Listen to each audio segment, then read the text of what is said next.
Good morning and welcome to One Baha'i, that regular show where, I just share a few personal thoughts about the Baha'i faith. It's nothing official, just me, one individual, one Baha'i. So over the last couple of days, as you know, I've looked at the various racial situations in the U.S. and I wanted to look today at the letter from the Universal House of Justice dated 27 April 2017. It's a remarkable letter about the non-involvement in political issues. It's also one of the most recent letters that I found. So what I'm going to do is just go through it a little bit at a time. I've highlighted a few sentences that I just wanted to talk about. I really encourage you to read it for yourself and share your thoughts about it. I think it's really important that we share our thoughts about the situation today as widely as we can. Remember, as Baha'is, we are supposed to be at the forefront of the race issue right now. And I honestly, looking out at the social media, I'm not certain that we are. I think we have the right idea, but I think we have fallen behind. So I wanted to look at this. In the third paragraph, they say, in political controversies, they, the Baha'is, should assign no blame, take no side, further no design, and identify themselves with no system prejudicial to the best interests of the worldwide fellowship. Now, they're quoting Shoghi Effendi here. So, I think what this means to me is that in political controversies, that's the key word there to me, political, we should assign no blame. We should recognize that it is an outcome of the social conditions. Assigning blame does nothing. It's merely divisive. But when we call to mind the social principles involved, the spiritual issues at play, then we move beyond blaming and we can look towards solution finding. The Universal House of Justice goes on and they say, it is not for a Baha'i, in offering social commentary, to vilify specific individuals, organizations, or governments, or to make attacks on them. All right, this is nothing new. Really, I think we're all very aware of that. But it is, again, our job to point out the spiritual issues. It is our role to talk about the implications of what we're doing. So when we see people attacking individuals or parties or organizations, we can point out to them that this is divisive. Instead, raise the issue and get the parties to talk about the issues, get them to talk about these spiritual principles, ask them how justice applies in certain issues, ask them how they are showing compassion. Now, there's another interesting sentence in the next paragraph where they say, the whole thing is interesting, but this one caught my attention when they say, even civil disobedience in the form of a conscious decision to violate the law to effect social change is not acceptable for Baha'is. So they're not saying that civil disobedience is not acceptable, but in the form of a conscious decision to violate the law. Remember, we uphold the law. As Baha'is, we defend the law. And we try to change the laws when we feel they are unjust. So some people have said that Abdu'l-Baha encouraged the marriage of a black man and a white woman at a time when it was illegal. And that's not quite true. He encouraged them to marry in a state where it was legal. So he was not encouraging them to violate the law. He was encouraging them to use the law to the best of their ability.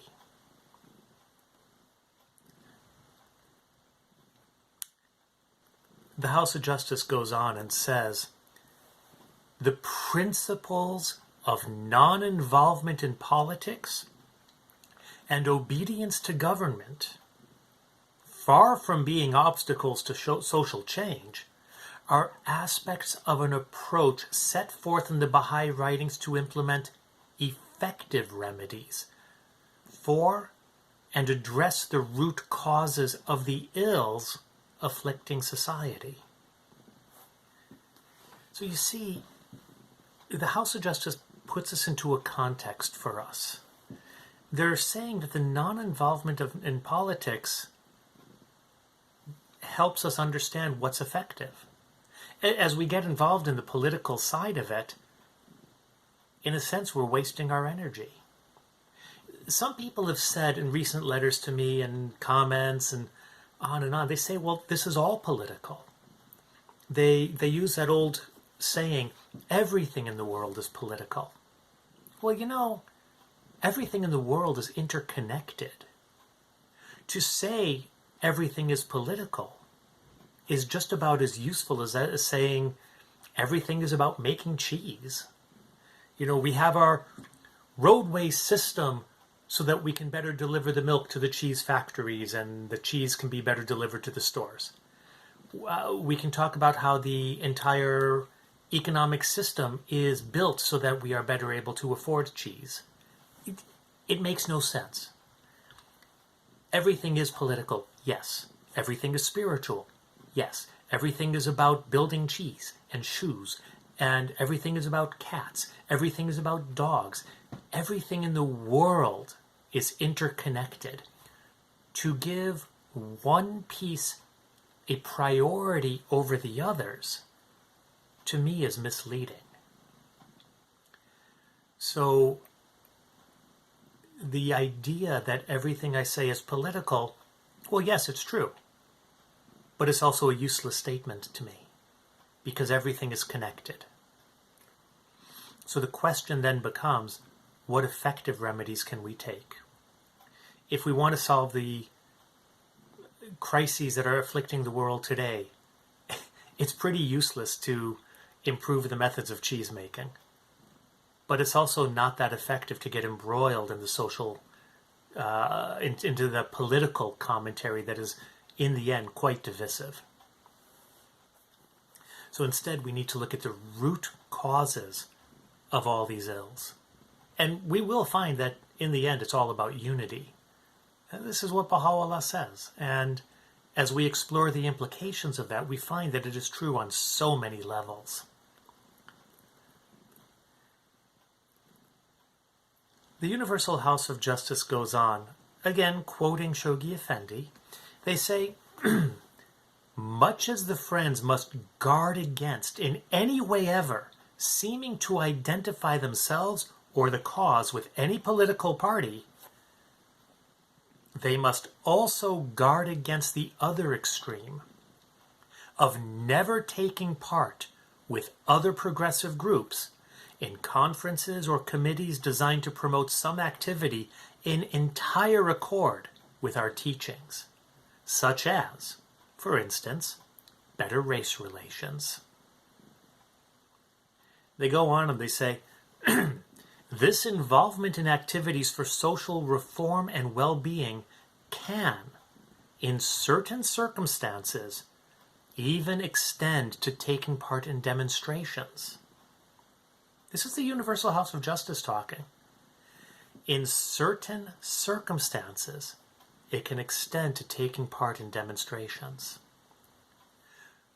A letter written on the Guardian's behalf indicated that he did not see any objection to Baha'i students taking part as Baha'is in a protest concerning racial prejudice on campus, since, quote, there was nothing political about it. And he does not see how they could remain indifferent about it. Sorry, I misread there. He does not see how they could remain indifferent when fellow students were voicing our own Baha'i attitude on such a vital issue, and one we feel so strongly about. So, friends, there is a lot of guidance in the writings about taking appropriate action. It does not mean maintaining silence. It does not mean avoiding these demonstrations. It means looking at the circumstances and acting with wisdom. I could go on more about this letter, but really, I think that's enough for right now. I'd like to hear your response to this. I'd like to see what stands out for you in the first half of this letter. I'll read the second half tomorrow, and it would be very interesting to me to hear your thoughts on it. And I would also like to hear what steps you are taking in your neighborhood, especially if you're in the U.S., to address these issues in your community today. Thank you very much for joining. Feel free to hit the like button, subscribe, share, but please comment. I really want to hear what your thoughts are on this. In the meantime, we'll talk tomorrow.